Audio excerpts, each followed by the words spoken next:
Boa noite, meus amigos, Elaine, Oscar, Wagner, LVM Arquitetura, tudo na paz? Desculpa, é porque eu estou na casa da minha irmã e eu não sou LVM Arquitetura, eu sou Mariana. Oi, Mari, boa noite. Aí eu não consegui entrar pelo meu link do Google Meet, só pelo da minha irmã. Tranquilo. Obrigada. Boa noite, Mariana. A gente vai, então, a gente concluiu, né, na aula passada, boa parte do direito procedimental do MPT. A gente estudou o inquérito civil e ficou pendente o termo de ajuste de conduta. Mas daí, preparando essa aula, eu achei melhor deixar para a gente estudar o termo de ajuste de conduta depois da ação civil pública, porque tem várias discussões sobre tutela inibitória que a gente também traz para o termo de ajuste de conduta. Então, vamos lá. Eu gosto de martelar uma informação importante várias vezes, né?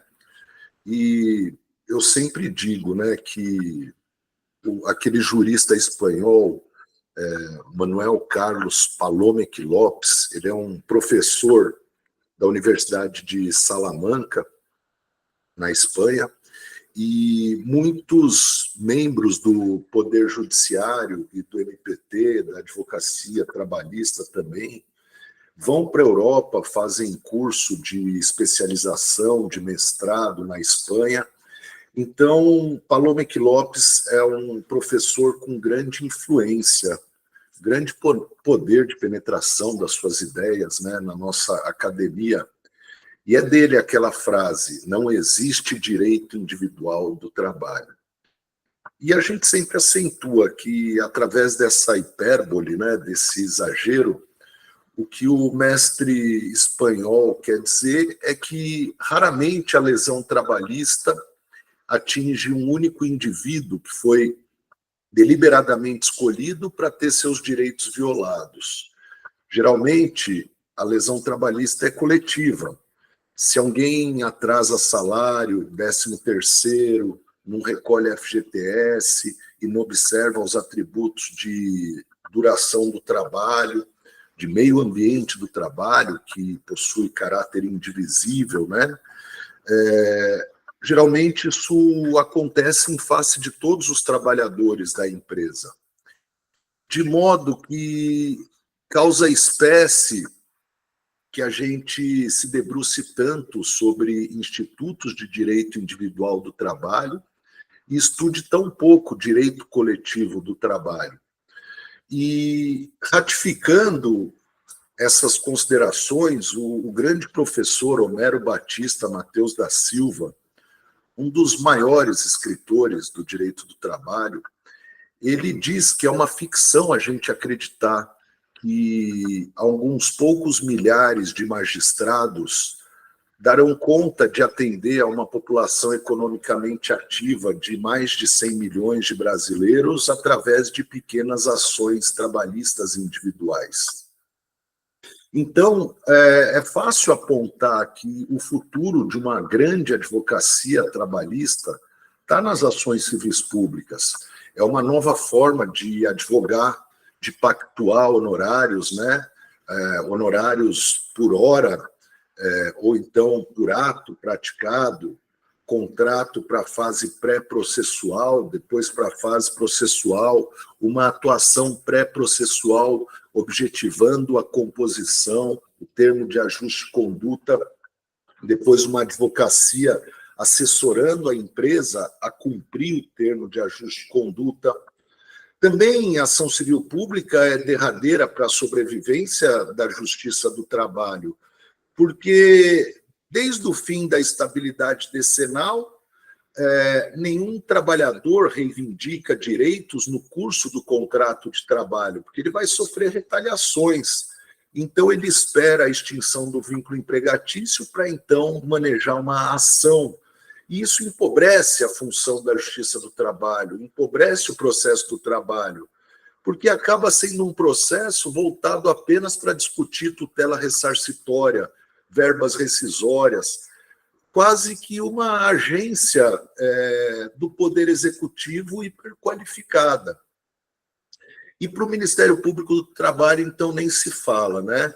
O MPT, a gente brinca, havia uma época que a gente chama de MPT romântico. Era a época em que a atuação como custos júris avultava sobre a atuação como órgão agente. E os pareceres eram verdadeiras obras literárias, né? Eram pareceres densos, porque era só aquilo que o MPT fazia. Mas isso passou a mudar a partir de uma nova concepção de direitos fundamentais, de um resgate à filosofia kantiana, e a gente vai falar disso tudo aqui hoje. Então, vamos estudar a ação civil pública trabalhista, que depois, por diversas características, a gente vai ver que caiu como uma luva para o processo do trabalho. Tanto assim que numa Procuradoria do Trabalho como a minha, de Anápolis, existe mais ação civil pública e mais termo de ajuste de conduta do que em todo o Ministério Público do Estado de Goiás, do que toda a Procuradoria Regional da República da 5ª Região. Então, a gente tem algumas características que fazem com que isso case muito bem, ação civil pública e processo do trabalho. Iniciaremos com uma introdução histórica à ação civil pública, trataremos da questão da nomenclatura, características da ação civil pública e, finalmente, o objeto processual da ação civil pública, quando estudaremos as duas espécies de tutela específica, que são tutela inibitória e tutela de remoção do ilícito, e também a tutela ressarcitória, sob forma de dano moral coletivo e sob forma de condenação genérica. Daí, nas próximas aulas, eu acredito que em 3 aulas a gente encerra tudinho que se deve estudar sobre ação civil pública para todas as fases do MPT, e daí a gente volta a estudar o termo de ajuste de conduta que ficou pendente da última aula. Então, vamos lá. A história do processo coletivo brasileiro, ela remonta à Constituição Imperial. Logo na nossa Constituição de 1824, já havia a figura da ação popular. O processo coletivo brasileiro, ele é enriquecido com a CLT, que vai positivar a figura do dissídio coletivo. Mais tarde, em 1946, pela primeira vez é positivado o princípio da inafastabilidade jurisdicional. Não se afastará lesão ou ameaça de lesão do Poder Judiciário. E veremos que essa norma, hoje vertida no artigo 5º, inciso 35 da Constituição Federal, é uma das pedras fundamentais daquilo que a gente vai chamar de tutela inibitória pura. Em 1965 é concebida a Lei da Ação Popular, mas a gente vai ver que ainda não houve uma ruptura com os dogmas do processo civilista individual clássico, né? Por exemplo, o Instituto da Prescrição, ele vem tratado na Lei da Ação Popular sem se voltar para as peculiaridades das tutelas inibitórias específicas, voltando-se apenas para a tutela ressarcitória, né? Nos anos 70, esse que aparece aí na foto, Mauro Capelletti, juntamente com o jurista Brian Gart, eles vão elaborar um relatório, né, para embrionar a União Europeia, um movimento que estava surgindo ali na Europa de unificação de ordenamentos jurídicos, né? Um relatório sobre acesso à justiça. Vai ser encomendado um estudo, né?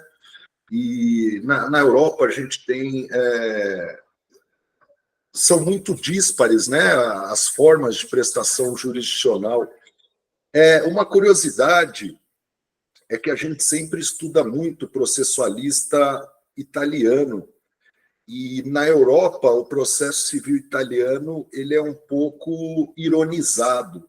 Existe uma expressão chamada torpedo italiano, que consiste numa estratégia processual em que o réu busca, de alguma forma, deslocar o caso para a jurisdição italiana, onde, em razão de uma série de recursos e travas processuais, atua numa expectativa de postergar ao máximo a resolução do litígio. Isso é chamado de torpedo italiano. Um caso em que isso ficou claro foi o caso do amianto, da Eternit, né? A ação civil pública, a ação coletiva europeia foi concentrada na Itália e as pretensões foram julgadas totalmente prejudicadas em razão da prescrição da pretensão criminal, e daí naquele país isso era uma causa prejudicial à pretensão civil, né? Vejam só. Mas, de toda sorte, esse jurista italiano, Mauro Capelletti, juntamente com Brian Gart, vão elaborar um relatório que vai se debruçar sobre o fenômeno da litigiosidade contida, né? Quais são os entraves para que a justiça chegue efetivamente a todos. E, como conclusão, esses autores idealizarão 3 ondas de reformas processuais que seriam necessárias para alcançar-se um ideal de pleno acesso à jurisdição. Na primeira onda, propõe-se a positivação, o reconhecimento e a valorização de institutos que possibilitem que as microlesões, as pequenas lesões, sejam levadas ao judiciário. Então, a gente vai ter aqui o fortalecimento de institutos como rito sumário, rito sumaríssimo, justiça gratuita, assistência judiciária, juizados de pequenas causas. No polo oposto, idealiza-se uma segunda onda de reforma processual a fim de contemplar o acesso das macrolesões ao Poder Judiciário. E daí a gente vai ter o fortalecimento de institutos coletivizantes, como o incidente de coletivização de demandas, que estava no projeto do atual Código de Processo Civil, mas acabou não passando. Não lembro se foi vetado ou se foi simplesmente não foi aprovado, né? Ação popular, ação civil pública, punitive damages, fluid recovery, a gente vai falar sobre esses institutos. Já uma terceira onda se voltaria a instrumentos de efetividade jurisdicional, tutela específica, tutela antecipada, tutela cautelar, tutela de evidência. E a gente tem, então, esse relatório e está diretamente ligado, portanto, a essa segunda onda de acesso à jurisdição, a ação civil pública. Em 1981, a Lei da Política Nacional do Meio Ambiente, que é sempre invocada na segunda fase do concurso do MPT, principalmente quando a gente trata das teorias sobre responsabilidade em cadeia produtiva. A teoria mais avançada sobre responsabilidade em cadeia produtiva é uma teoria do direito ambiental chamada teoria da internalização das externalidades negativas. Está prevista no princípio, acho que 17, da Declaração do Rio de Janeiro, de 1992, e parte de uma construção inteiramente com base nessa Lei 6938 de 1981. Vamos pensar, por exemplo, numa cadeia produtiva do setor de costura, né? Uma oficina fornece peças a uma confecção, que fornece peças a uma grande grife, que a vende nas suas lojas ao consumidor. Então, uma peça que uma grande grife costuma vender a R$ 200 no shopping, ela paga para uma confecção produzi-la. Essa confecção ela recebe por essa peça cerca de R$ 60. Então, é um preço praticável, não tem dumping social nesse preço de R$ 60. Dá para cumprir encargos trabalhistas. O problema é que essa confecção conta com apenas alguns poucos costureiros altamente especializados, chamados de piloteiros, pois a eles é confiado a elaboração da peça piloto. Uma vez produzida a peça piloto, a grife autoriza, ela chancela, e daí a confecção vai contratar diversas oficinas de costura para a produção, pagando R$ 5, R$ 6 a peça. E é nessa passagem que a gente tem aqui um preço que é impraticável, que é inexequível à luz dos encargos trabalhistas. Sobrando para o consumidor final, aliás, para o trabalhador, ali na base da cadeia, apenas 1/3 desse valor, R$ 2 pela peça produzida. E existe uma expressão que vem positivada no item 5 da Declaração e Programa de Ação de Viena sobre Direitos Humanos, de 1992, item 5 da Declaração e Programa de Ação de Viena sobre Direitos Humanos, de 1992, que diz que os direitos humanos são universais, indivisíveis, interdependentes. Essa interdependência ela está muito em voga nas provas do MPT. Já faz 4 concursos de segunda fase que caem questões sobre essa interdependência dos direitos humanos, que permite, por exemplo, que você invoque um precedente da Corte Interamericana de Justiça em matéria de meio ambiente em geral para sustentar uma questão de trabalho escravo, por exemplo. Ou então algo sobre não discriminação para trazer junto com questões de meio ambiente e desenvolvimento sustentável.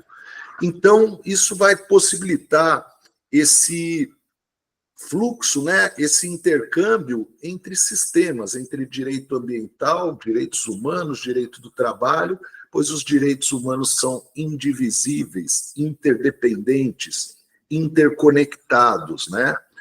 E resumo dessa teoria. Eu não acho que isso seja diálogo de fontes.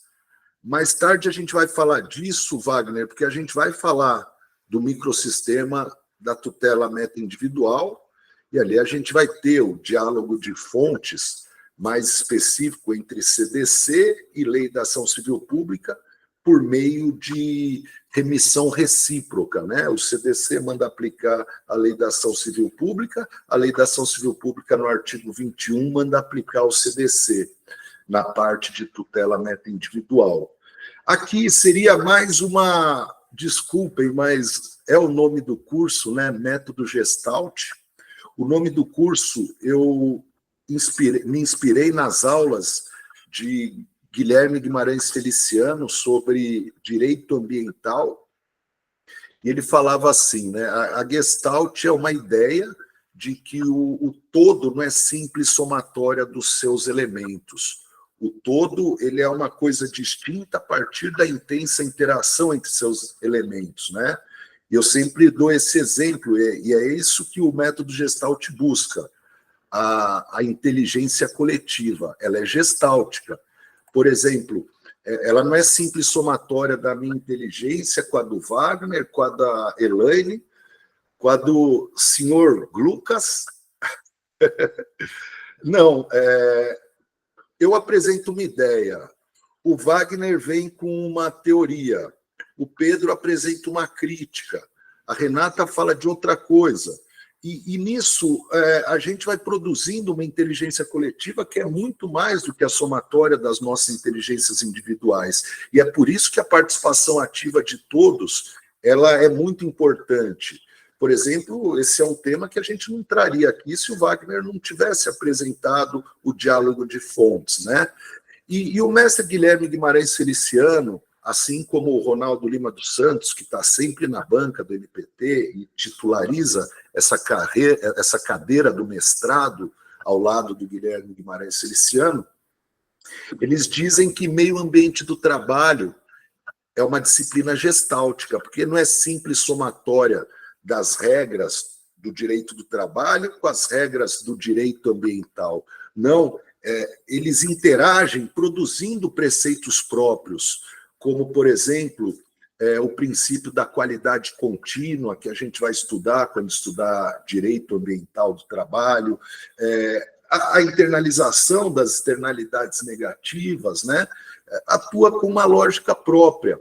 E, então, é mais uma questão de interdependência mesmo, existe uma palavrinha agora que está me fugindo, depois eu me lembro, não é autonomia, é uma palavra que expressa essa conexão entre direito fundamental de primeira, segunda, terceira dimensão, direito ambiental, direito à paz, direito à democracia. Essa interconexão tem uma palavrinha que agora, mas depois a gente vai se lembrar. Mas voltando para esse exemplo da cadeia produtiva, existe também um tema que está muito em voga, está até no edital da magistratura, chamado análise econômica dos direitos. É uma filosofia jurídica idealizada numa escola chamada Escola de Chicago. Tem a Escola Econômica de Chicago, a Escola Jurídica de Chicago, e ali tem um jurista chamado Richard Posner, que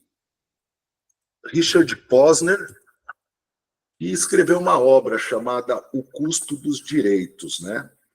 A vantagem dessa análise econômica do direito é que você retira elementos morais, elementos que, às vezes, eles são desnecessários em algumas soluções, como essa que eu vou falar aqui.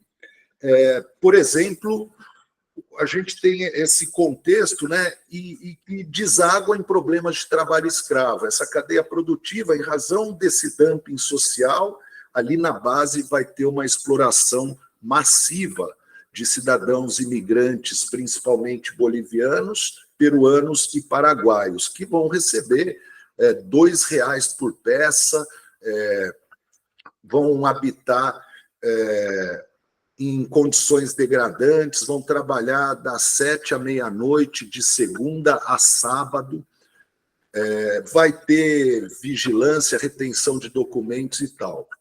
A análise econômica dos direitos recomenda que, para resolver esse problema, a gente identifique, primeiramente, o titular do poder econômico relevante nessa cadeia produtiva, detentor do poder econômico relevante. Então, se vocês estiverem anotando, essa é uma das palavras-chave. Teoria, análise econômica dos direitos, detentor do poder econômico relevante. Assim, aquele que, em razão da sua capacidade econômica, possui condições de ditar as regras dessa cadeia produtiva. Afinal de contas, né, existe até um provérbio que a gente brinca, né, para não chorar na nossa área, que é assim, se você deve R$100 mil para um banco, você tem um problema. Agora, se você deve 100 milhões, quem tem problema é o banco. Então, o que adianta você chegar numa oficina de costura, fazer ali auto de infração, aferir verbas rescisórias devidas, isso dá um montante milionário, e essa oficina ela não tem condições de arcar com isso. E o que eu gosto do processo do trabalho, e foi isso que eu me motivou para a área trabalhista, né? É que é um processo que pensa mais na solução do que no problema. para um civilista, às vezes, é difícil ele entender. Ele vai falar, ora, a solidariedade não se presume, tem que estar expressa na lei, né?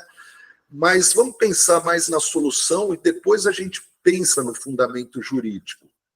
E essa é uma regra da nossa preparação, tá?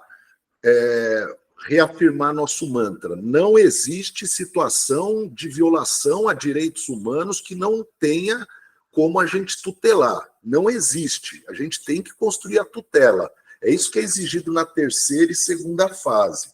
E aqui, então a gente pensa assim, olha, quem pode resolver isso é o detentor do poder econômico relevante.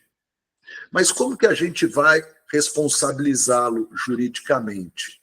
Daí, num primeiro momento, veio uma teoria oriunda do direito penal norte-americano chamada teoria da cegueira deliberada, também conhecida como teoria do avestruz, em alusão ao hábito dessa ave de colocar a cabeça num buraco e não enxergar o que está acontecendo em volta, né? Essa teoria ela foi concebida para crimes que são chamados de crimes complexos. São delitos que pressupõem um crime anterior chamado de crime prodrômico.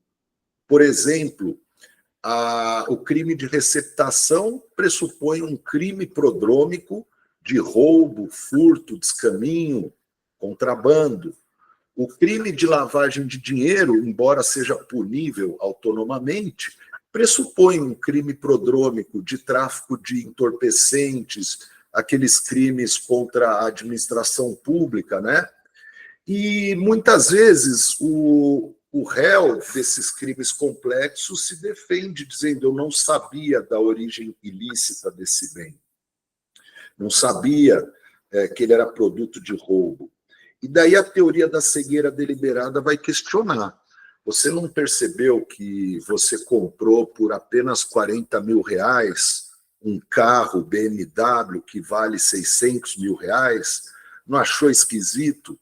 Não foi atrás de checar a procedência, de verificar quem é o vendedor? Então, essa teoria da cegueira deliberada responsabiliza aquele que se omite em face de um dever jurídico e objetivo de agir que razoavelmente se espera da pessoa média, do chamado bonus pater familias, né? Aquela expressão um pouco machista do direito romano, o bom pai de família, o bonus pater familias. Então, a gente vai ter, em primeiro momento, essa teoria sendo aplicada. Essa teoria foi aplicada, por exemplo, no caso Zara. Mas, com o passar do tempo, essas empresas, as grifes, elas foram implementando mecanismos de compliance, de auditoria, então já não se podia mais falar em cegueira deliberada, que é uma teoria fundada na culpa. Mas, ainda assim, os casos continuavam acontecendo. E daí evoluiu-se para essa teoria mais moderna, que é a da internalização das externalidades negativas. Vamos supor que a Paula ela ande de bicicleta, o Oscar de carro. Então, o Oscar ele é beneficiário da exploração do petróleo e vamos supor que haja uma catástrofe, independentemente de culpa da Petrobras, mas uma catástrofe mesmo que acarrete ali a ruptura de tanques e a poluição de toda a Baía de Campos, por exemplo. Então, a gente tem aqui uma coisa chamada passivo ambiental, ou externalidade negativa, um subproduto indesejado de um processo produtivo. Seria justo que a Paula, que anda de bicicleta, arque com esse passivo ambiental? De forma nenhuma. Agora, o Oscar, em certa medida, seria justo que ele custeasse isso. E é isso que explica a teoria da internalização das externalidades negativas. O poluidor, ele arca, independentemente de culpa, com aquele ônus, e, naturalmente, ele vai passar o seu prejuízo sob forma de aumento de preço ao consumidor. É assim que funciona a economia. E então, veja que é uma teoria justa, porque eu não estou, assim, esse que é o mérito, quando eu falei da análise econômica do direito, que eu não estou apontando o dedo para o Oscar e, olha, você tem que pagar porque você não tem consciência, você anda de carro. Até porque isso seria impossível. As cadeias estão tão interligadas que, com certeza, tem alguma coisa de trabalho escravo na cultura do cacau, do chocolate que a gente come. É impossível o consumidor estar atento a tanta informação e somente comprar roupas de marcas que jamais se envolveram. Não, vamos afastar. Vai ser responsabilidade objetiva e depois a pulverização dos custos entre os consumidores. E quando a gente tem uma visão gestáltica, né, interligada de direitos humanos, a gente tem consciência de que essa atividade da grande grife, de forma indireta, produz uma degradação do meio ambiente sócio-urbano, porque não é só o problema daquele trabalhador submetido a condições análogas à de escravo, é também problema daquele empregador e dos seus empregados, no caso do empregador que cumpre a lei, que ele não vai ter como concorrer a essa concorrência desleal de quem tão deliberadamente a inobserva, né? Eu fiz um trabalho quando eu dava aula na Faculdade de Economia da USP, dei aula 1 ano lá, e na prova de contabilidade eu coloquei os alunos para calcular qual que era a vantagem concorrencial desse oficineiro que emprega, digamos, 20 trabalhadores e ao final do mês paga um salário de R$600, sendo que então não tem hora extra, né? As pessoas trabalham das 7 à meia-noite, de segunda a sábado, não tem férias, 13º, FGTS, e chegou na época, se não me falha a memória, uma estimativa por baixo de R$ 2.500 de vantagem competitiva. Então, se a oficina emprega 20, são R$50 mil todo mês de vantagem concorrencial. E o outro competidor, ou ele fecha as portas, ou ele muda de setor, ou adquire as mesmas práticas, né? Então, indubitavelmente, a gente tem aqui uma poluição, uma degradação causada por uma atividade humana do meio ambiente na sua dimensão social. E isso enquadra exatamente no conceito de poluidor do artigo 3º da Lei 6.938. Poluidor é aquele cuja atividade direta ou indiretamente acarreta degradação ambiental. E logo te joga para o artigo 14, parágrafo 1º, importantíssima norma dessa Lei da Política Nacional do Meio Ambiente, que menciona que responde, independentemente de culpa, o poluidor.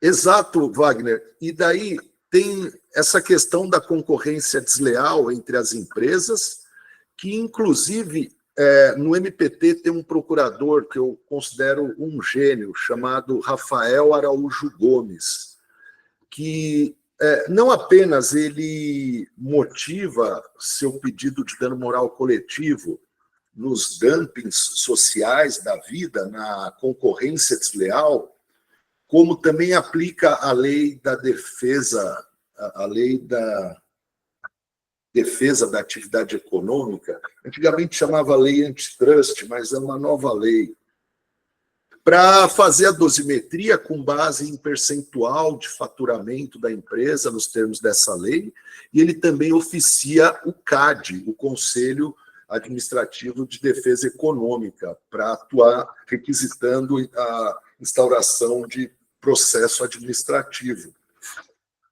Na aula retrasada, falávamos desse poder requisitório do MPT, de requisitar, não é simplesmente requerer, é requisitar, dar uma ordem para abertura de processo administrativo. por causa dessa face que é a concorrência desleal.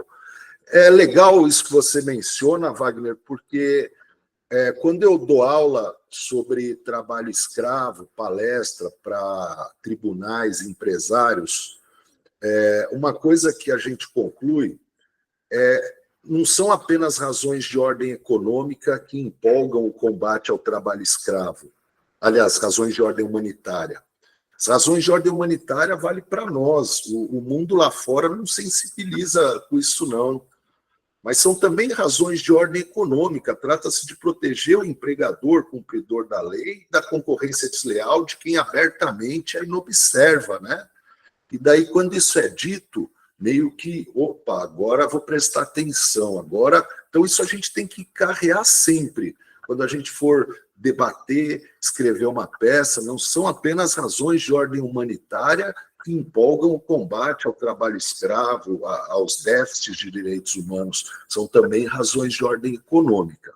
E se você quiser motivar ainda mais a atenção do seu público, basta você falar sobre a origem das favelas. Se você for pesquisar na origem das favelas brasileiras, esses bolsões de miséria, existem as grandes obras. A favela de Guarulhos surgiu com a construção do aeroporto de Guarulhos. As favelas da Baixada Santista, chamadas de cotas, surgiram com a construção da Via Anchieta, né? Isso era a decorrência da forma como ocorriam as contratações, sem garantia de alojamento decente, sem garantia de contrato. Então, havia aliciamento de trabalhador de uma localidade a outra do território nacional, sem garantia de retorno ao local de origem, ao cabo da obra, né? E daí as pessoas... porque é só quando pega assim, né, numa realidade sensível, que você realmente consegue convencer existe um universo aí de juristas que não tem essa reflexão sobre direitos humanos. E, voltando ao tema da aula, o ponto, então, a gente internaliza, né, as externalidades negativas, responde objetivamente à grife, etc. Sucesso. O artigo 14, parágrafo 1º, quando previu essa ação por danos ambientais, independentemente de culpa, criou essa necessidade. Precisa, então, de uma ação de responsabilidade civil que seja coletiva.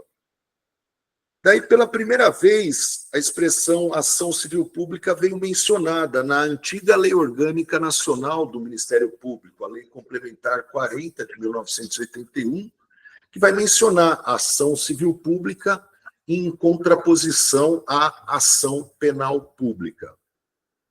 Até que finalmente veio a Lei da Ação Civil Pública, em 85, Lei 7347, depois a Constituição Federal, que no artigo 129, inciso 3º, expressamente prevê a ação civil pública, bem como o inquérito civil. E depois,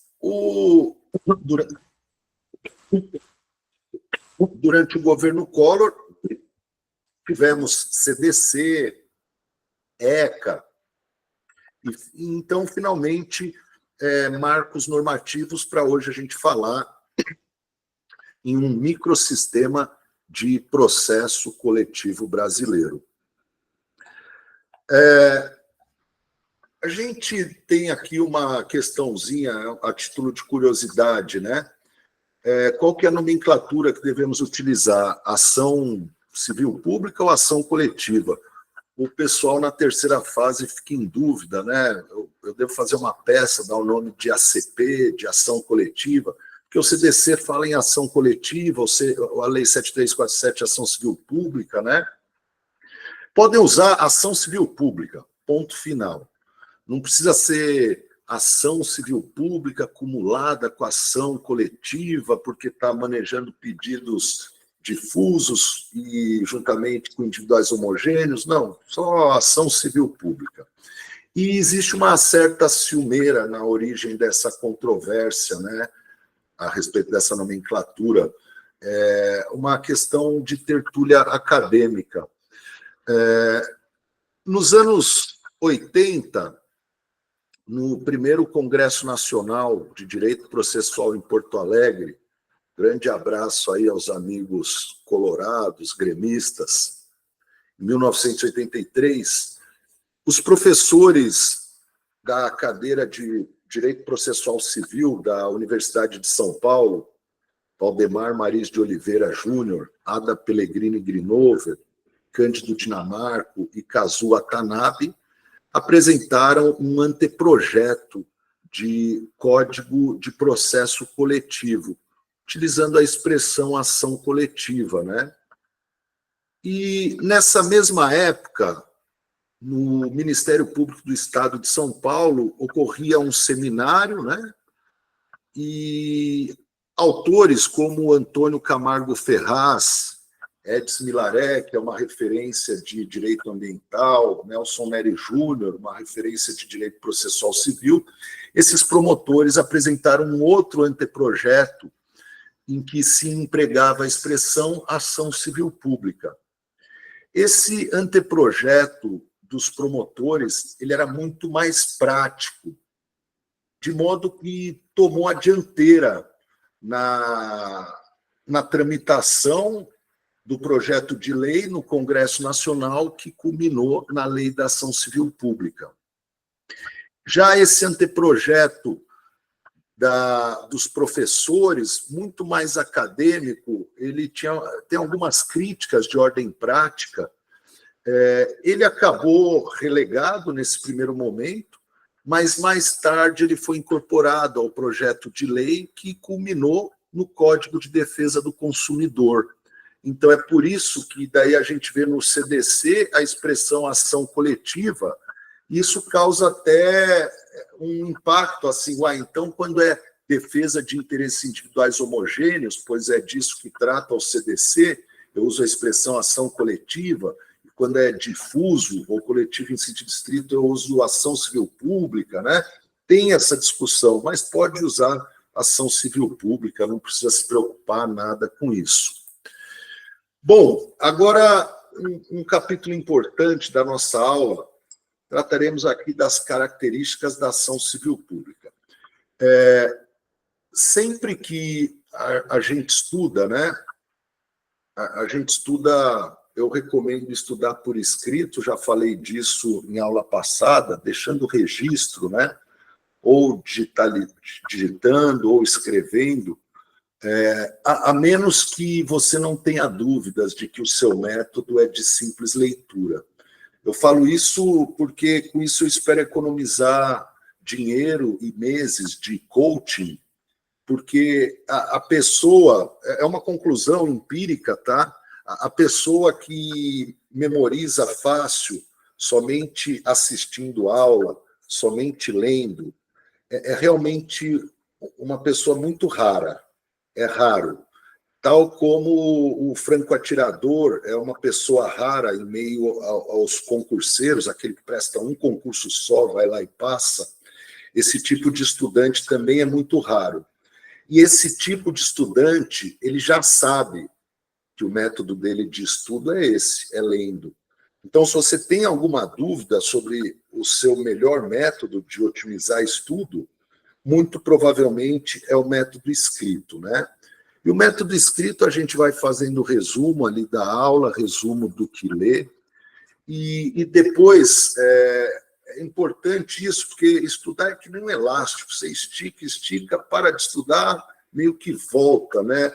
Quando você deixa registro, não, ele está lá, escrito, depois você retoma aquilo que você registrou e vai fazendo resumo dos resumos, resumo do resumo do resumo, até terminar apenas com um mapa mnemônico, né? Por exemplo, esse aqui era Seda Pinga, né? Que eu fui consolidando aqui na minha época de estudos.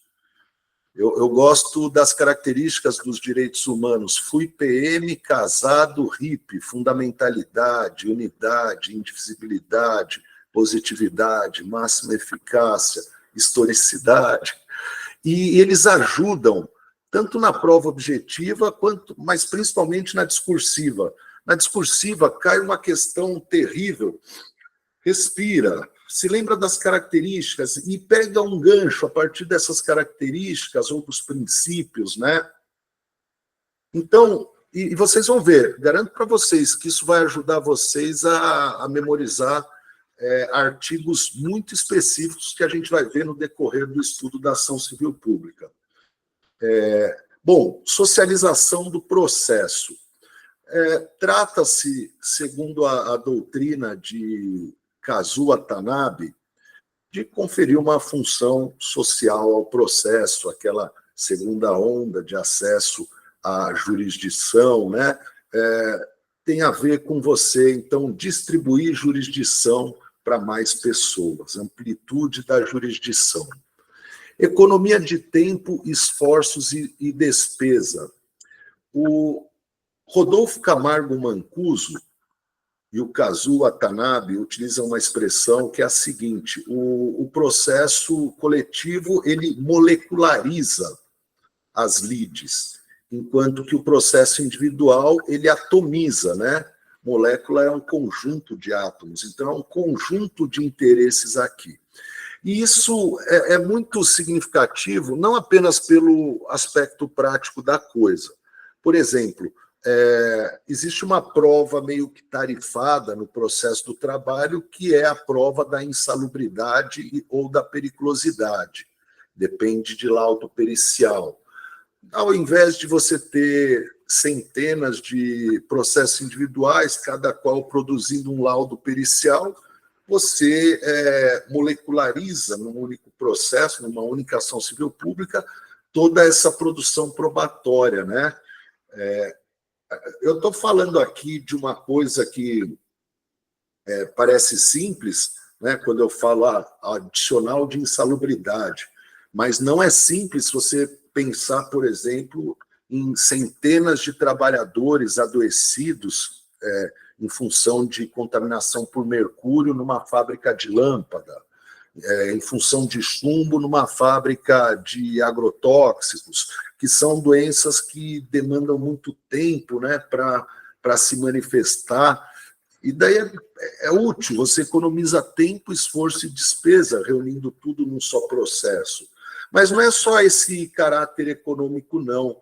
Por exemplo, investigar discriminação, muitas vezes, é que nem investigar fantasmas.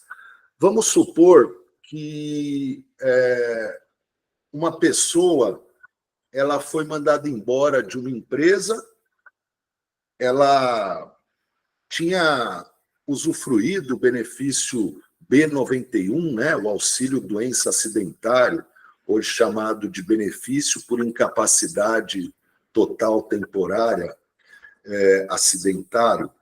Daí ele voltou, teve alta, voltou para o trabalho, foi respeitada a estabilidade e tal, mas logo após ele foi mandado embora. E daí ele tem suspeitas, se comenta na empresa que aquilo lá foi discriminatório. Daí a empresa argumenta que não, ela está passando por um processo de reestruturação, de enxugamento dos quadros, e ela comprova que ela mandou embora pessoas que também não eram egressas do B91, né? Isso é o que a gente chama de prova dividida, ou então teoria da discriminação e os motivos mistos, em que existe um toque de versão, em que uma parte argumenta uma fundamentação discriminatória e a outra uma razão lícita, né? E, nesse caso, se fosse uma ação civil pública, o MPT ele teria condições de demonstrar de forma estatística. De fato, a empresa passou por uma reestruturação. De fato, 100 trabalhadores foram mandados embora. No entanto, desses 100, 20% eram egressos do B91, 20% eram mulheres que tiveram filho recentemente, 10% tiveram alguma atividade sindical, 10% eram pessoas que tinham reclamações trabalhistas contra empregadores passados. Então, você consegue construir uma tendência, né? E demonstrar, e isso é exemplo prático, já lidei com isso várias vezes, demonstrar que, que houve um perfil discriminatório, né?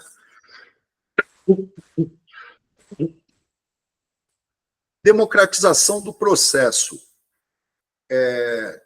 Eu uso aqui democratização no sentido de conferir um peso político ao processo. E a gente passa a falar em judicialização de políticas públicas. Não confundam judicialização de políticas públicas com politização da justiça. Politização da justiça é uma circunstância horrível, né? Canhestra, que deve ser afastada, em que o poder judiciário ele recebe interferências externas, né? Já a judicialização da política é a possibilidade do poder judiciário determinar implementação de políticas públicas. Isso vai ser tema para a gente falar mais para frente. Mas é fato que os agentes legitimados para a ação civil pública vocalizam interesses de uma sociedade, né, de determinados grupos. Então, confere esse peso de democratização ao processo.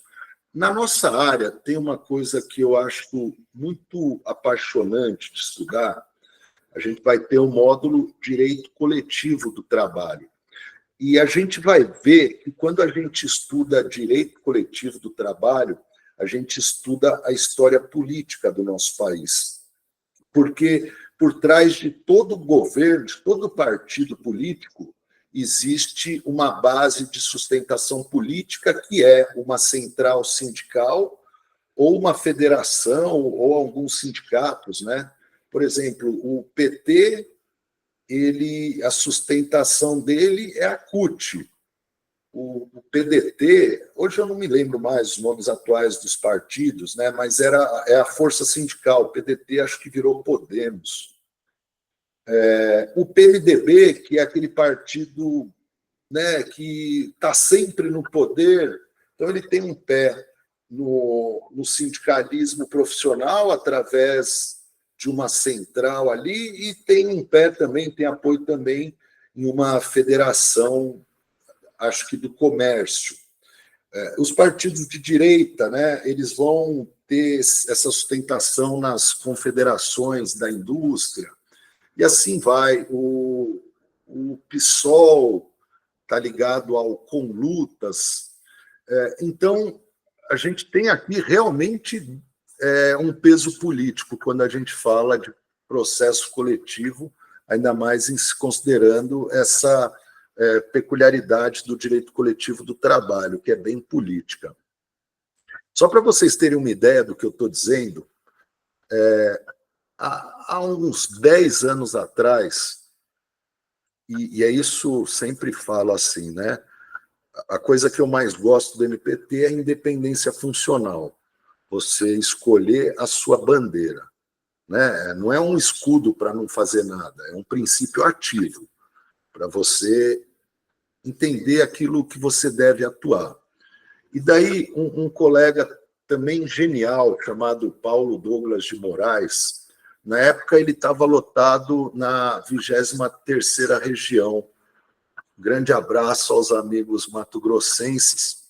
E na sua independência funcional, ele falou assim: olha, eu vou atuar para combater os acidentes nas estradas com motoristas profissionais. É uma profissão de altíssima letalidade, com danos não só para o próprio trabalhador, mas para os envolvidos nos acidentes, né? E daí ele ajuizou uma Defendant Class Action, uma ação civil pública passiva, ou ação coletiva passiva. O nome em inglês disso é Defendant Class Action.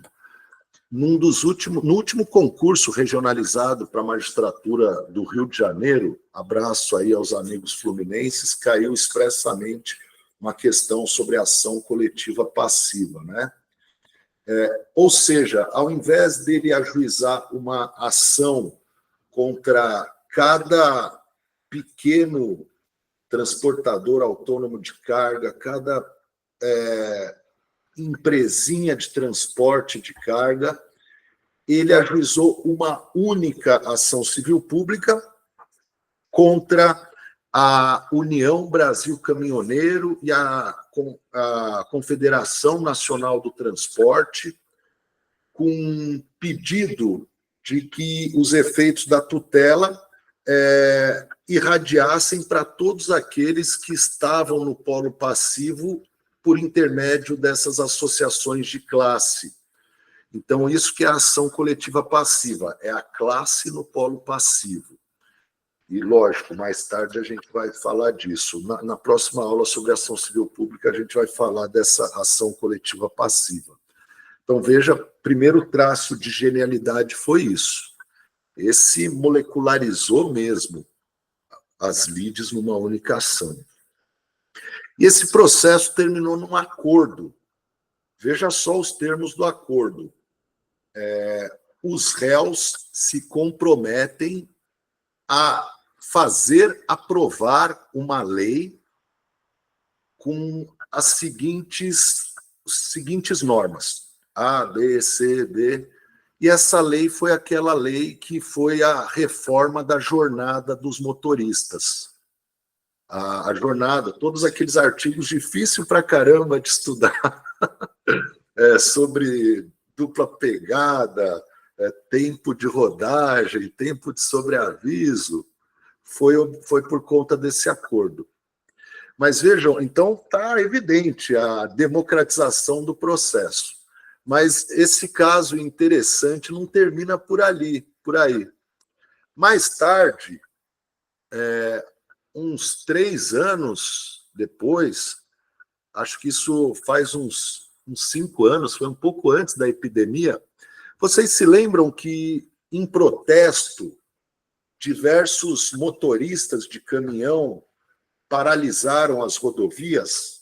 Teve até aquele problema de abastecimento de gasolina, e esse procurador identificou que isso era um lockout, era um movimento insuflado pelos empregadores.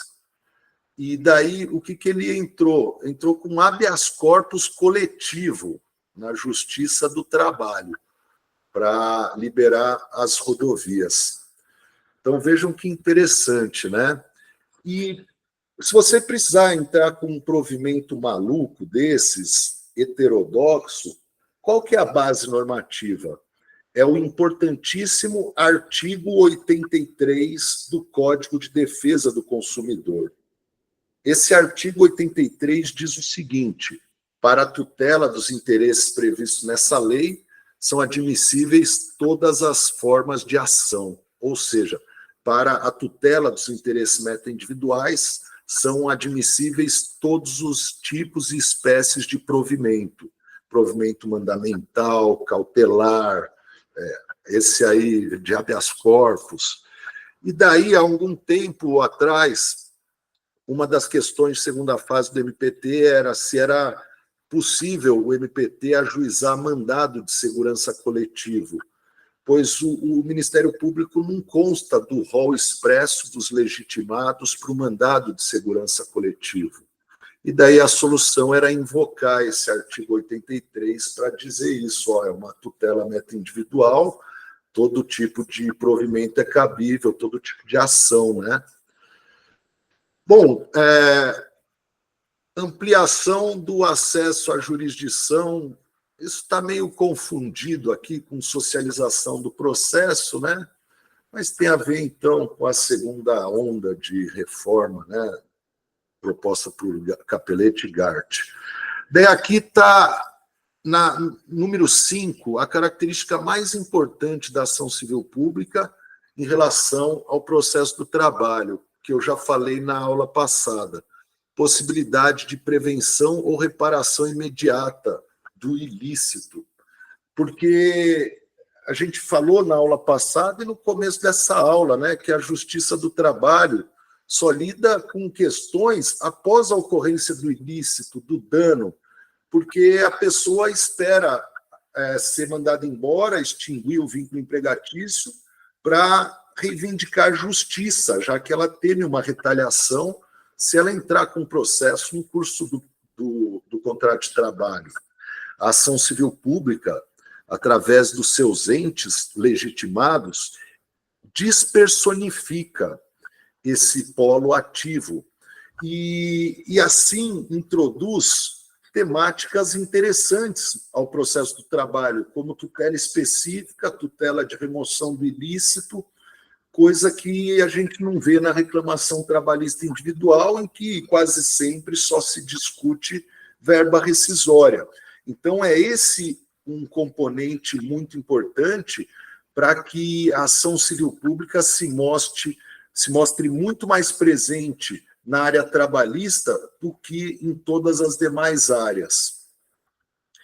E essa aqui é uma outra característica também que leva a isso, a essa importância da ação civil pública para a área trabalhista, a igualdade material entre litigantes. Há um tempo atrás, eu trabalhei com uma questão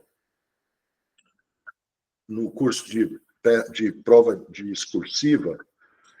Essa questão foi inspirada num debate que surgiu na internet a partir do vazamento de mensagens em que o Banco Itaú convidava seus empregados a participarem de curso para serem prepostos em audiências trabalhistas. E daí a pergunta era, isso é lícito ou ilícito? E uma coisa que a gente deve treinar para a nossa segunda fase é se ater apenas aos fatos. Isolar o seu intelecto, não colocar nada acima dele, para que ele não seja influenciado por preconceitos ou por coisas que você gostaria que fossem, mas que não são necessariamente. E esse é um problema que, geralmente, a gente tem aquele ímpeto de dizer isso é ilícito porque está direcionando. Não, o problema não falou que estava direcionando depoimentos, que estava ensinando a mentir. Não, é um curso, a pessoa saber como se dirigir ao magistrado, respirar, pensar com calma antes de falar. E o que, na realidade, esse problema ilustra é a enorme assimetria entre a advocacia patronal e a advocacia do trabalhador, porque, por melhor que seja o advogado do trabalhador, ele não vai ter uma estrutura dessas de capacitar funcionários, nada disso. Então, a ação civil pública, ela equilibra, né, esses polos da relação jurídica. E a gente tem procuradores do trabalho com nível de qualquer escritório grande. O nosso aparato de investigação, nosso acesso a sistemas, nosso poder requisitório de requisitar diligência, fiscalização do trabalho, de requisitar a força policial para fazer uma diligência em loco, tudo isso concorre para essa igualdade material entre os litigantes na ação civil pública. Daí aqui, essa sétima característica, novo enfoque dado à responsabilidade civil. A responsabilidade civil, ela se consagra tradicionalmente como uma responsabilidade pelos danos sofridos pelo autor. Então, o autor ele tem que provar lá que recebeu os danos para fazer jus à indenização. Aqui tem uma sutil distinção. Vai ter a previsão normativa de uma responsabilidade pelos danos causados. Então, significa que basta uma condenação genérica com base na prova de que houve causação de danos, e daí você relega para a fase da liquidação que cada liquidante comprove os danos sofridos. E daí vai ajudar essa característica a você memorizar um artigo ali do CDC que fala assim, havendo danos causados, a condenação será genérica, né? Havendo responsabilidade, a condenação será genérica pelos danos causados. Então, se você lê assim, segundo o CDC, havendo condenação genérica, a responsabilidade será pelos danos sofridos. Está errada a alternativa. Veja que é uma sutileza, mas é daquelas sutilezas que caem nessas provas do MPT e que a gente vai eliminando pelo caminho. A gente vai chegar na prova, vai ser muito difícil vocês serem pegos por essas sutilezas, né? Que a gente vai, em cada aula, trabalhando uma sutileza a menos, uma pegadinha a menos. Garantia de uniformidade de decisões, né? Evitando decisões contraditórias, como acontece quando existem muitos processos. E, por fim, a intensa litigiosidade interna do seu objeto. Essa é uma característica muito interessante. Antigamente, minha sigla aqui era CEDAPINGA, agora está CEDAPING, não sei o que eu mudei aqui. O Kazuo Watanabe e o Rodolfo Camargo Mancuso, eles dizem que o objeto da ação civil pública ele é muito instável, ele muda de natureza, de característica, conforme a ótica de análise, conforme o ângulo de análise. Vou dar um exemplo. Uma empresa inobserva atributos de duração do trabalho. Eu estou tratando aqui de interesses difusos, coletivos ou individuais homogêneos. Depende a título de que eu estou reivindicando esses interesses. Se eu estou pedindo adicionais de hora extra, a gente está tratando de direitos individuais homogêneos, sem embargo da tese dos direitos heterogêneos, de que trataremos na próxima aula. São direitos individuais homogêneos, porque têm a mesma gênese, a mesma origem, e são divisíveis, porque tudo aquilo que é pecuniário é divisível, né? Agora, se eu pensar no dano moral coletivo decorrente dessa conduta, aí eu tenho um interesse difuso.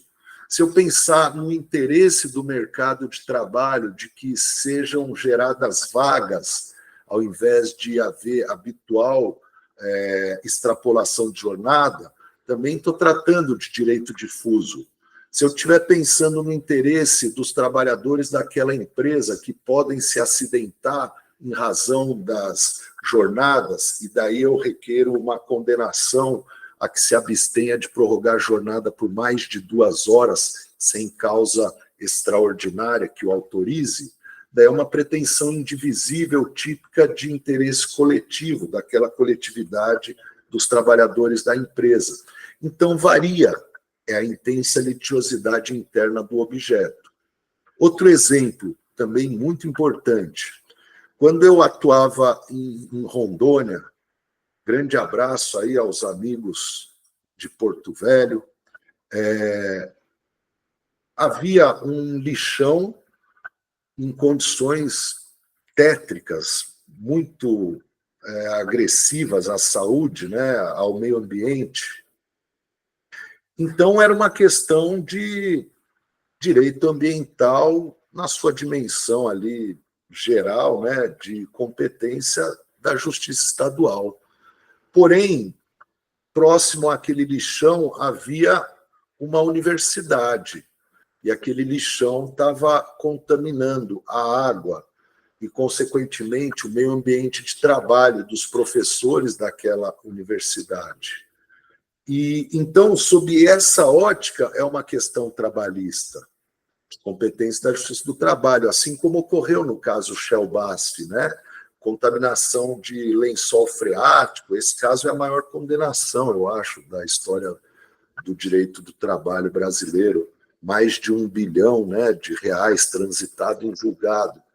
Então, era uma questão de contaminação de lençol freático, de aquíferos, de terra e meio ambiente em geral, mas o MPT foi mais ágil ali e aí tutelou a questão do meio ambiente, do trabalho dos profissionais da planta da Shell BASF em Paulínia. Daí, no 22º concurso, último concurso do MPT, na terceira fase, era um enunciado que era sobre uma barragem, não, era sobre mineração, contaminação de trabalhadores por mercúrio, por esqueci de uma outra substância também que era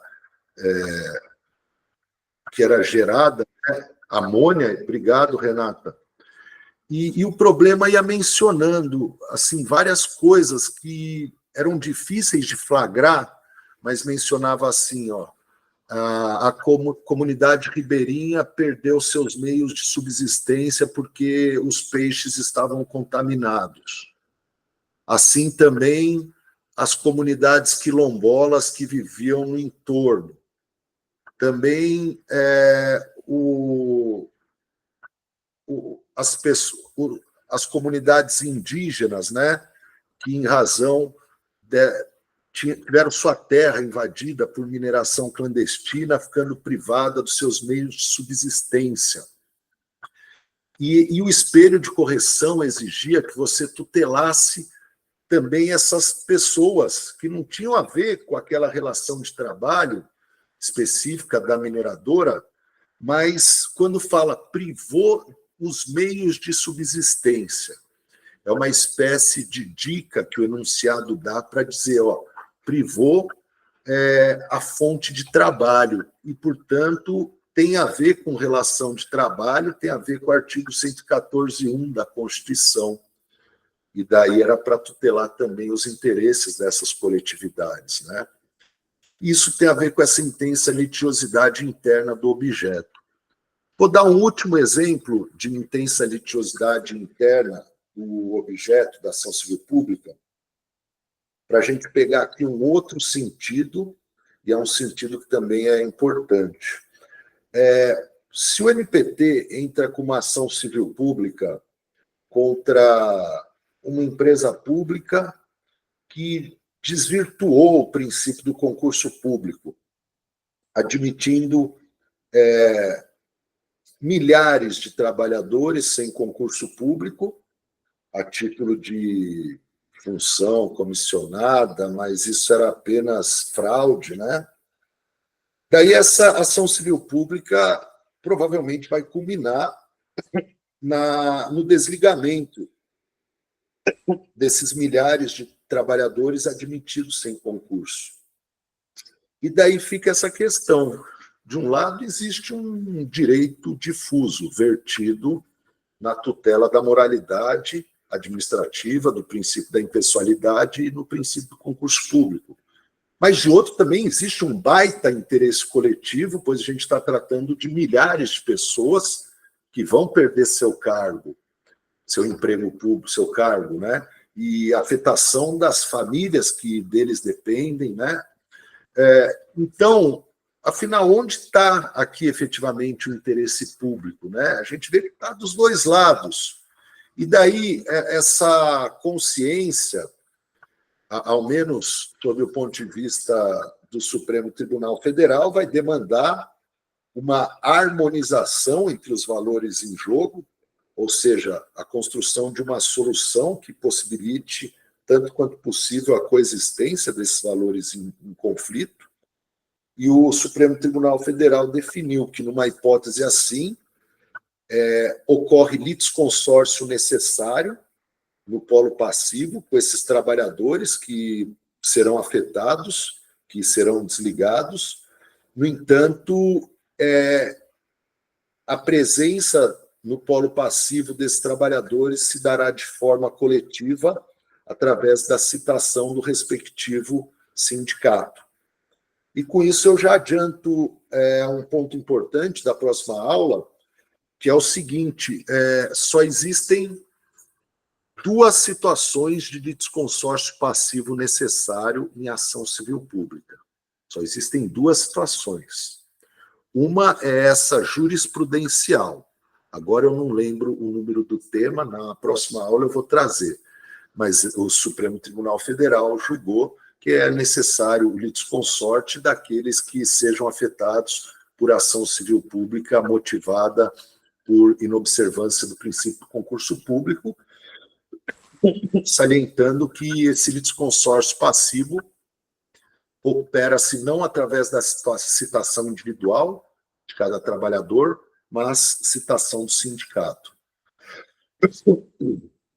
E a segunda hipótese é uma hipótese prevista no artigo 611-A da CLT, acho que parágrafo 5º ou 4º, que menciona que sempre que se discutir nulidade de norma coletiva, seja através de ação individual ou através de ação coletiva, é obrigatória a citação dos sindicatos pactuantes.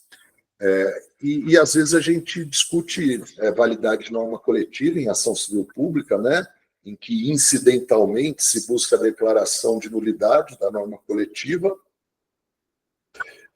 e como pedido principal, às vezes se requer, né, a condenação da parte a se abster de firmar esse tipo de norma coletiva nas futuras negociações, e daí se faz necessário citar os sindicatos pactuantes ou apenas o sindicato profissional, caso se trate de nulidade de acordo coletivo de trabalho.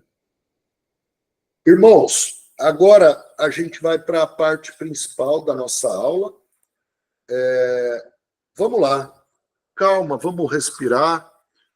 Eu quero assegurar aos senhores que esse é um conhecimento que assim, é um amálgama de muitas obras, tá? A gente está vendo aqui nessa aula cerca de 8 livros de ação civil pública que, ao longo dos meus 10 anos de docência, eu vou compilando para trazer aqui na aula. Então, duas coisas. Primeiro, muitos devem, às vezes, achar que eu tenho um grande conhecimento. Isso pode gerar alguma sensação do tipo, o concurso é muito difícil. Olha o nível de densidade do estudo. Não, isso aí é o meu ganha-pão. Eu mexo com isso todo dia. Antes de eu entrar no NPT, eu tinha um conhecimento muito básico, muito abaixo do conhecimento dos senhores, em matéria de ação civil pública. Então, é o meu ganha-pão, cada procurador tem que ser bom naquilo, porque a gente defende pessoas humildes e a função do poder, do direito do trabalho, é sobrepujar o arrogante e proteger o humilde. Então, a gente tem que ser bom mesmo nisso. E a gente, diferente do magistrado, a gente pode ter um hiperfoco, a gente não tem aquele princípio da indeclinabilidade, em que qualquer coisa que chega, o magistrado tem que dar conta, né? Não, a gente é bem especializado em alguns temas. Então, a gente tem que conhecer a ação civil pública, trabalho escravo, discriminação, melhor do que a maioria das pessoas. Então, esse é o primeiro aspecto. E o segundo é que, embora pareça assim, é muita coisa, muita informação para digerir, a gente está se colocando na frente de milhares de candidatos, tá? Que vão ter que passar por isso e não tem jeito, não existem atalhos, vai ter que passar por isso. Então, vamos lá, vamos tratar do objeto da ação civil pública, e eu tomei a liberdade de fazer uma divisão entre objeto processual e objeto material. Objeto material da ação civil pública a gente vai estudar na próxima aula. São os interesses difusos, coletivos e individuais homogêneos, né? O que é cada um desses interesses e tal. Agora, o objeto processual são os provimentos buscados na ação civil pública. E aqui a gente vai estudar tutela específica e tutela ressarcitória. Bom, relembrando aquilo que a gente já mencionou, né, o artigo 83, ele é muito importante. Sempre que você for pedir uma coisa meio heterodoxa, por exemplo, proibir que uma empresa ostente um selo social se ela tem trabalho escravo na sua cadeia produtiva, né? Isso é uma publicidade enganosa contra o consumidor. Mas veja que é um pedido meio heterodoxo, a gente não vê sempre. Então, a gente vai lá e sustenta ele no artigo 83. Para a defesa dos interesses meta-individuais, são admissíveis toda sorte de provimento, desde que seja adequado e efetivo. Posso determinar... questão... caiu um problema de terceira fase, do 21º concurso do MPT, a peça prática, foi um recurso de revista. Uma das questões era que a empresa... Havia um pedido para que a empresa fizesse obras de adaptações razoáveis, né, do seu espaço para acessibilidade. E o TRT da 25ª região, uma região fictícia, disse que não havia norma que determinava isso, né? E daí, no recurso de revista, além de invocar as normas da Lei Brasileira de Inclusão sobre acessibilidade, sobre adaptação razoável, também as normas da Convenção sobre Direitos da Pessoa com Deficiência, também tinha que invocar o artigo 83 do CDC. São admissíveis toda espécie de provimento que for necessário. Ou então, para você determinar uma condenação de uma empresa a publicar algo num jornal de grande circulação, e por aí vai. Ou para você entrar com mandado de segurança coletivo, com habeas corpus coletivo, né? CDC, artigo 83. Esse é o grande segredo da tutela meta-individual e é aquilo que te dá liberdade para pensar na melhor solução para o problema e pedir aquilo que for necessário. E entre essas espécies de provimento, eu diria que os mais importantes são as tutelas específicas numa ação civil pública. A tutela específica, ela tem duas espécies principais, que é a tutela inibitória e a tutela de remoção do ilícito. Existem outras. Hoje já existe tutela específica de obrigação de pagar, mas a gente vai estudar a tutela inibitória, que é a mais complexa, e daí fica fácil estudar as demais modalidades de tutela específica a partir da tutela inibitória. Então, meus irmãos, é bom anotar, a tutela inibitória é uma nomenclatura popularizada por Luiz Guilherme Marinoni para designar uma modalidade de tutela, 2, pertencente à classe das tutelas específicas, 3, que tem por objetivo prevenir, cessar ou impedir a repetição de um ilícito, 4, manifestando-se por meio da condenação do réu em uma obrigação de fazer ou de não fazer, 6, que podem coincidir com o bem da vida buscado ou se tratar de uma medida assecuratória do seu resultado prático, e 7, com a cominação de alguma sanção decorrente de eventual inobservância da medida. Com base nessas 7 características, a gente vai compreender toda a tutela inibitória. Então, ela é uma modalidade de tutela. Se houver alguma coisa que precise repetir, vocês me digam, tá? Então, é uma modalidade de tutela. Tutela significa proteção. Por que eu não coloquei uma modalidade de tutela jurisdicional? Porque também, através da tutela administrativa, do termo de ajuste de conduta, também ocorre tutela inibitória. É uma tutela que pertence à classe das tutelas específicas. Então, ela não pertence à classe das tutelas ressarcitórias. Pertence à classe das tutelas específicas, juntamente com a tutela de remoção do ilícito. Percebam, irmãos, que taxonomia é a ciência da classificação, né? E classificações existem para reduzir complexidades. Então, existe uma taxonomia dos provimentos jurisdicionais que leva em consideração, tem como referencial, o tipo de provimento que é requerido. E assim a gente vai ter aquela famosa classificação trinária dos provimentos, né, das ações, das tutelas, em tutela de conhecimento, constitutiva e tutela declaratória. Daí a de conhecimento ainda vai vir fracionada em condenatória, executiva, cautelar.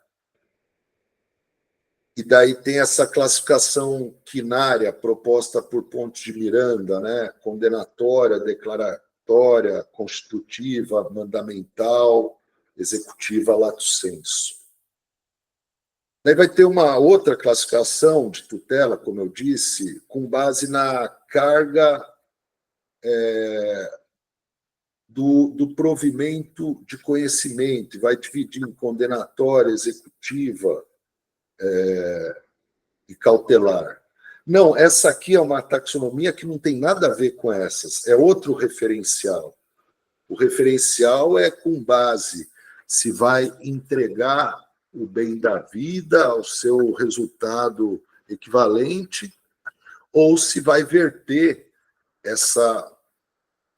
esse bem da vida na sua expressão pecuniária. Tá? Então, é uma classificação paralela. A gente não tem que pensar... Então, numa tutela inibitória, eu peço condenação, eu peço para desconstituir, pode pedir qualquer coisa. É outro referencial taxonômico que antagoniza tutelas específicas às tutelas ressarcitórias. É outra natureza de classificação. A tutela inibitória tem por objetivo prevenir, cessar ou impedir a repetição de um ilícito.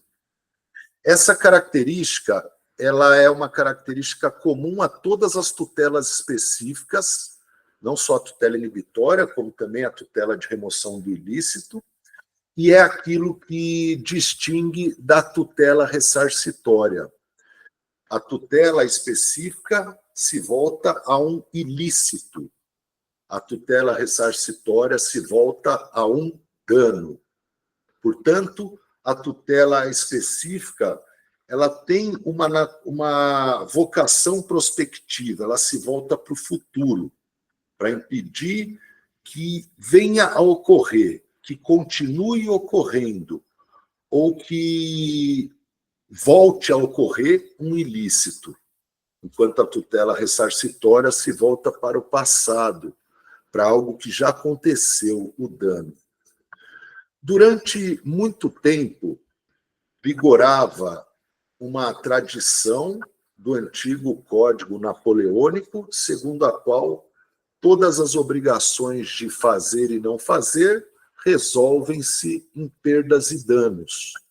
Então, havia apenas a tutela ressarcitória. Com a evolução dos direitos humanos, a gente sabe que não, que existem direitos que são inalienáveis, indisponíveis, que não são suscetíveis de uma conversão satisfatória em pecúnia, como, por exemplo, a morte, a exploração de uma criança na prostituição infantil, a exploração de uma pessoa no trabalho escravo. Sabe, irmãos, se vocês pararem para ver, Existe um novo, assim, vem ganhando força, né? Um instituto chamado dano existencial. Vejam que triste esse instituto. A existência da pessoa foi um dano. Assim, a pessoa não ter... sabe, tem algumas privações que elas são muito difíceis. Você não restitui ao status quo ante, e mesmo para chegar próximo disso é muito difícil, porque a parte contrária não vai ter dinheiro para adequadamente ressarcir o custo de uma vida, sabe? E em situações tais, você esperar que ocorra o dano para só então deferir jurisdição equivale a denegar jurisdição. Então, é necessário uma tutela eminentemente preventiva do ilícito. Basta o ilícito, porque muitas vezes esse ilícito vem acompanhado de um dano, e desse dano a gente tem um resultado que é indisponível. Você não consegue restituir ao status quo ante. O Wagner está questionando. Neste caso, trata-se do cumprimento da obrigação in natura. Sim, e na impossibilidade, né, converte em perdas e danos. Mas isso é a última hipótese. Para fazer um paralelo com o princípio do poluidor-pagador, que é um princípio que foi idealizado na Declaração de Estocolmo sobre o Meio Ambiente, de 1972, antes vigorava um paradigma que a gente chamava de pagador-poluidor. Então, se a empresa pagasse para obter as licenças necessárias, as taxas necessárias, ela poluía. Hoje não é mais assim. Hoje você não pode poluir. Mas, se isso acontecer, aí sim você paga, né? Então, é a mesma coisa aqui. Você tem um novo paradigma. Você não pode cometer o ilícito e só em último caso, se não tiver como, aí você entra com a tutela ressarcitória. Então, essa característica é o que distingue a tutela específica da tutela ressarcitória. A tutela específica se volta para um ilícito e tem esse espírito prospectivo, se volta para o futuro. Enquanto que a tutela ressarcitória, a tutela reparatória dos danos, né, a indenização por dano moral coletivo ou por danos individuais homogêneos, se volta para o dano e se volta para o passado. Daí essa característica da letra D é o que difere a tutela inibitória da tutela específica. A tutela inibitória manifesta-se por meio da condenação do réu ao desempenho de uma obrigação de fazer ou não fazer, juntamente com essa característica F, com a combinação de uma multa. Essa multa pode ser uma multa diária, que é aquilo que os franceses chamam de astreint. Eu sempre falei astrentes, mas daí uma juíza me corrigiu, não, vem do francês, se pronuncia astreint, né, que é a multa diária. Ou então uma multa por trabalhador, uma multa por obrigação descumprida, né? Então, a tutela inibitória se diferencia da tutela de remoção do ilícito por causa dessa característica.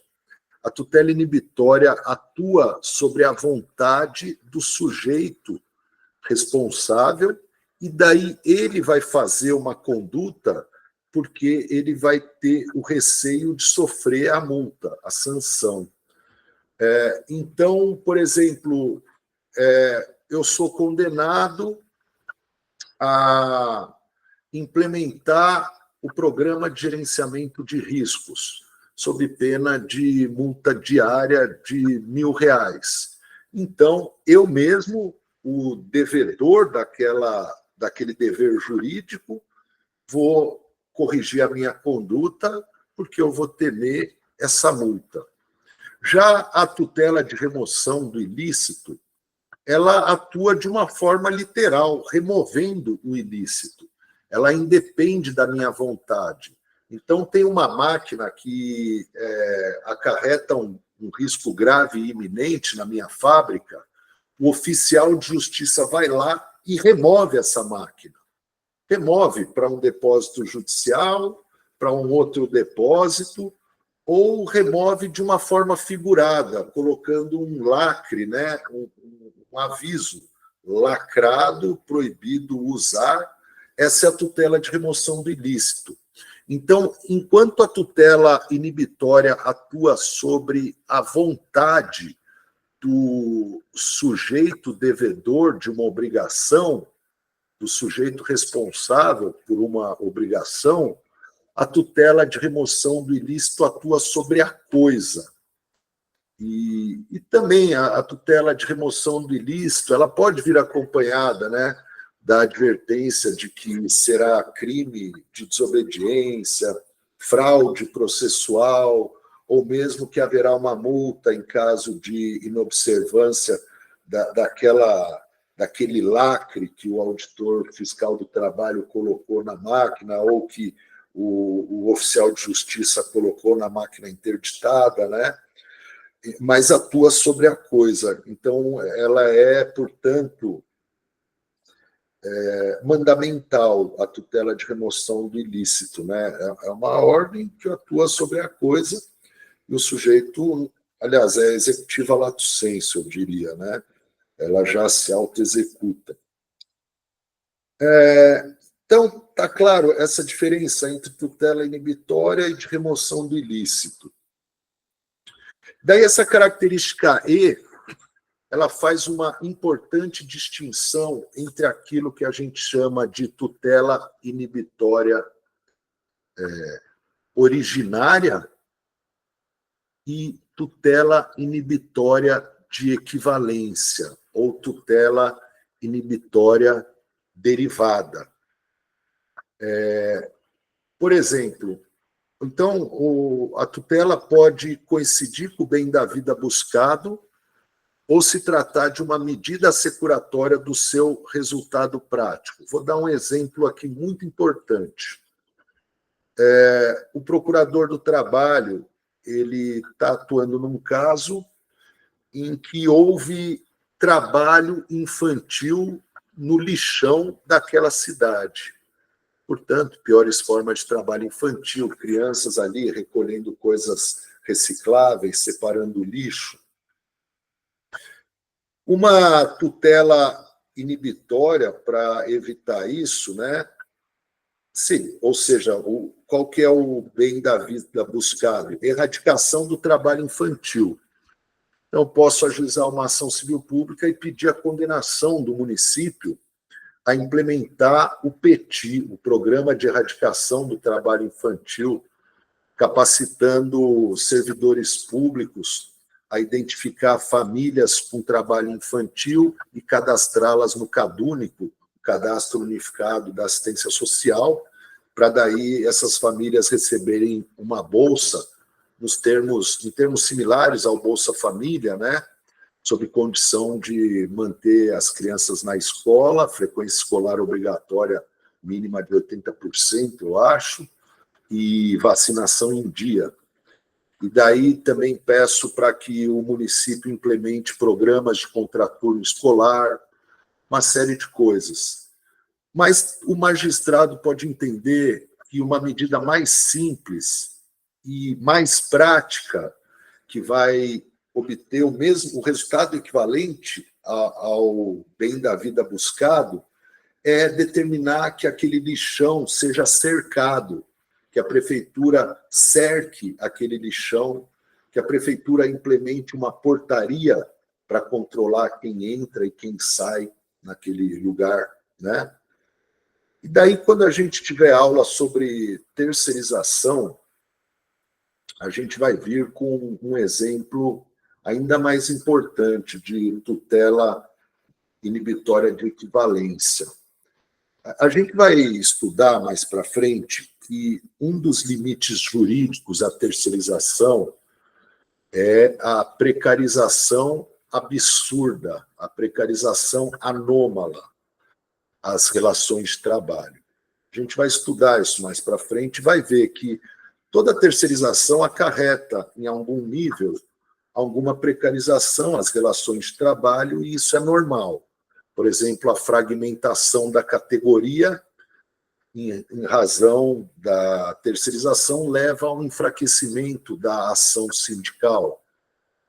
Ou então, geralmente, o terceirizado ele tem um nível salarial inferior ao dos trabalhadores primarizados, né? Isso é aquilo que a gente chama de precarizações inerentes, precarizações normais. E a gente deve aceitar, a menos que a gente diga que toda e qualquer terceirização é ilícita. Paciência, acontece. Agora, o que a gente não pode aceitar são aquelas precarizações que decorrem não da lógica intrínseca da terceirização, mas da forma inidônea como ela é promovida no caso concreto, contratando-se empresas sem lastro econômico, que desaparece, dá golpe na praça e não paga a verba rescisória de ninguém, ou empresa inidônea que inobserva as normas de saúde e segurança do trabalho, acarretando morte, adoecimento, ou empresa que explora trabalho escravo, trabalho infantil, que atua de forma fraudulenta, né? Isso é aquilo que a gente chama de repercussões aberrantes, precarizações anômalas, precarizações absurdas das relações de trabalho. E daí existe duas formas de você combater essas precarizações no caso concreto. Uma forma é através de uma tutela inibitória originária, né, buscando-se que coincida com o bem da vida buscado, e, portanto, você condena, como no caso América Latina Logística, depois no grupo eu disponibilizo a peça. Era um caso de trabalho escravo das empresas que ela contratou para construir a malha ferroviária na Grande São Paulo, na altura de Embu das Artes, a América Latina Logística, ALL, né? E daí eu fiz um pedido assim, ó, que se condene a ALL sob pena de multa, digamos, de R$50 mil por cada situação de ilicitude envolvendo trabalhador seu ou terceiro que lhe preste serviço. Daí 2 pontos. A, não garantir exame médico admissional. B, garantir pagamento de salário até o 5º dia útil do mês seguinte. C, garantir os equipamentos de proteção individuais necessários. Então, esse foi um pedido em que eu pedi a corresponsabilização desse tomador para cada uma das situações de precarização que vierem a ocorrer no futuro. Mas uma outra saída seria dizer assim, ó, essa empresa não sabe terceirizar. Quando ela terceiriza, acontece morte, acontece trabalho escravo, acontece trabalho infantil. Então, a medida adequada para a obtenção dos resultados práticos equivalentes ao da tutela buscada é cortar o mal pela raiz, é proibir essa empresa de terceirizar.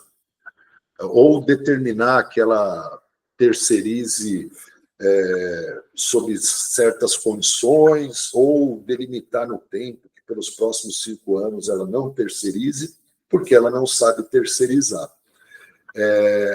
E daí depois, quando a gente tiver aula sobre terceirização, a gente fala sobre isso, mas esse é um exemplo importante de uma tutela de equivalência. E veja que é uma tutela que ela é muito concreta, com base nos dados concretos. Então, é uma tutela que é infensa a uma análise pelo TST ou pelo STF no tocante à matéria fática.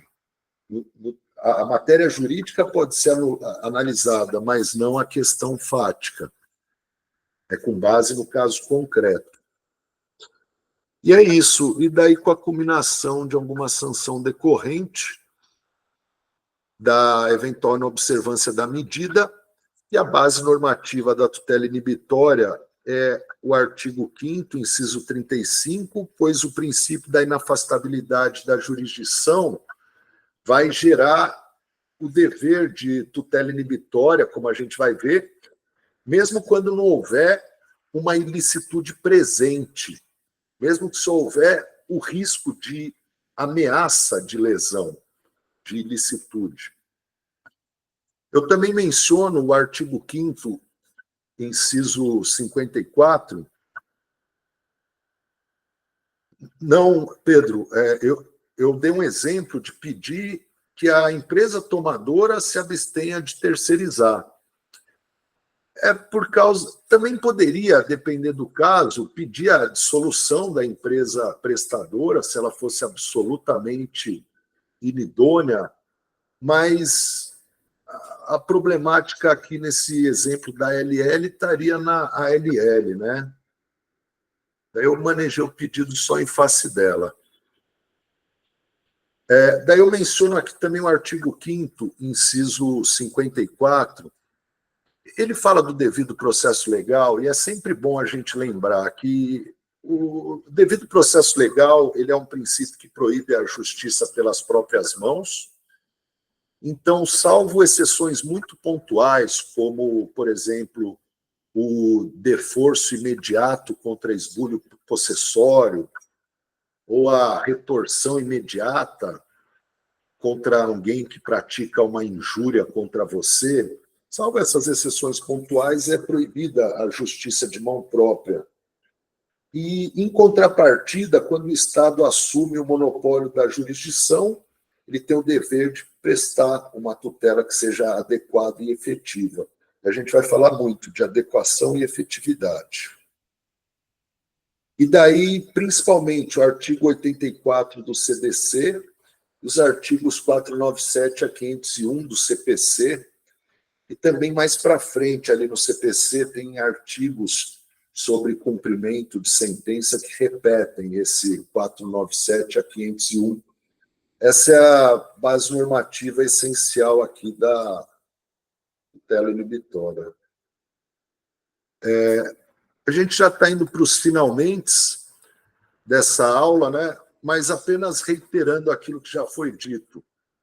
A tutela inibitória se distingue da tutela ressarcitória, porque a primeira se volta para um ilícito, tem um olhar para o futuro, a tutela ressarcitória se volta a um dano, tem um olhar para o passado. Artigo 497, parágrafo único do CPC. Para a concessão de tutela específica destinada a inibir a prática, a reiteração ou continuação de um ilícito,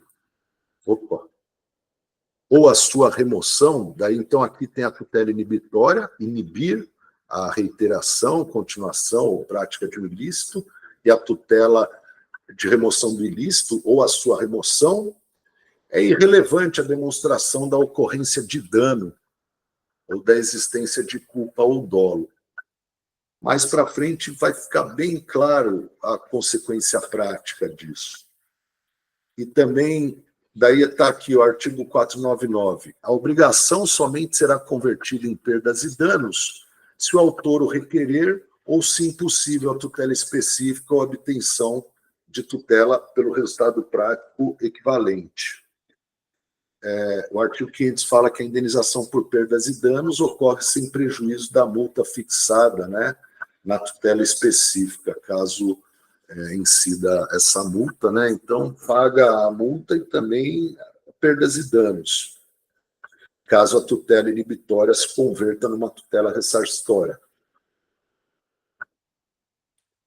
O artigo 499 fala dessa conversão, mas não é apenas a conversão que é possível.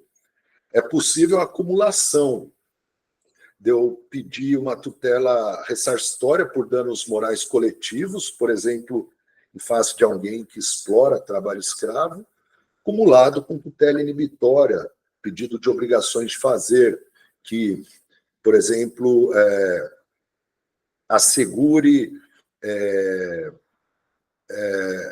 alojamento limpo aos seus trabalhadores, assegure água potável no alojamento, esse tipo de obrigação de fazer, acumulado com pedido de dano moral coletivo. A tutela inibitória, ela se difere da ressarcitória, como eu disse, porque a primeira incide sobre o sujeito passivo de uma obrigação e a segunda sobre a coisa, né? Nem sei por que eu pus aqui o parágrafo 1º do artigo 84. Viajei aqui. Aqui tem não, ainda está na tutela ressarcitória aqui, desculpem. Assim, uma novidade do CPC 2015 é a tutela inibitória de tutela ressarcitória. O artigo 139 prevê: o juiz dirigirá o processo conforme as disposições deste Código, incumbindo-lhe determinar todas as medidas indutivas, coercitivas, mandamentais ou subrogatórias necessárias para assegurar o cumprimento da ordem judicial, inclusive nas ações que tenham por objeto prestação pecuniária. Isso é algo com um potencial muito revolucionário e a gente ainda está engatinhando, não sabe muito bem ainda. Quer dizer, não costuma fazer esse tipo de pedido. Mas, por exemplo, se uma empresa deve a um empregado verbas rescisórias e o juiz sente que essa empresa tem capacidade econômica, ao invés de simplesmente o empregado ter que ajuizar uma ação executiva, né, uma fase de cumprimento da sentença, o juiz pode determinar que o empregador pague no prazo tal essas verbas rescisórias sob pena de multa diária de R$1.000. Então, isso é uma tutela inibitória de uma tutela ressarcitória. É uma tutela inibitória de uma obrigação de pagar. Vejam que interessante, né? E daí vem a questão da historicidade. A gente ainda está entendendo agora o CPC de 2015, mas daqui a uns 10 anos eu acho que vai ser habitual. Acho que não vai ter mais pedido de tutela ressarcitória sem vir junto um pedido de tutela inibitória, né? Para agilizar também a execução, né? A fase de cumprimento. Mas hoje ainda é muito incomum você ver assim: requer-se a condenação do réu ao pagamento de indenização por danos morais coletivos no valor de R$1 milhão, no prazo de até 60 dias da condenação, sob pena de multa diária de R$10.000. No futuro, talvez a gente comece a ver isso, mas atualmente a gente só vê pedido assim: condenação por dano moral coletivo de R$1 milhão. Pronto, né? Bom, eu acho que a gente pode interromper por aqui. Não, isso aqui a gente também viu, né? A tutela inibitória, a diferença da tutela de remoção do ilícito. Exemplo: condeno fulano a sob pena de multa diária, implementar o programa de gerenciamento de riscos em até 30 dias. Remoção do ilícito: o juiz determina que o oficial de justiça remova determinada máquina. E a gente, na próxima aula, vai começar daqui.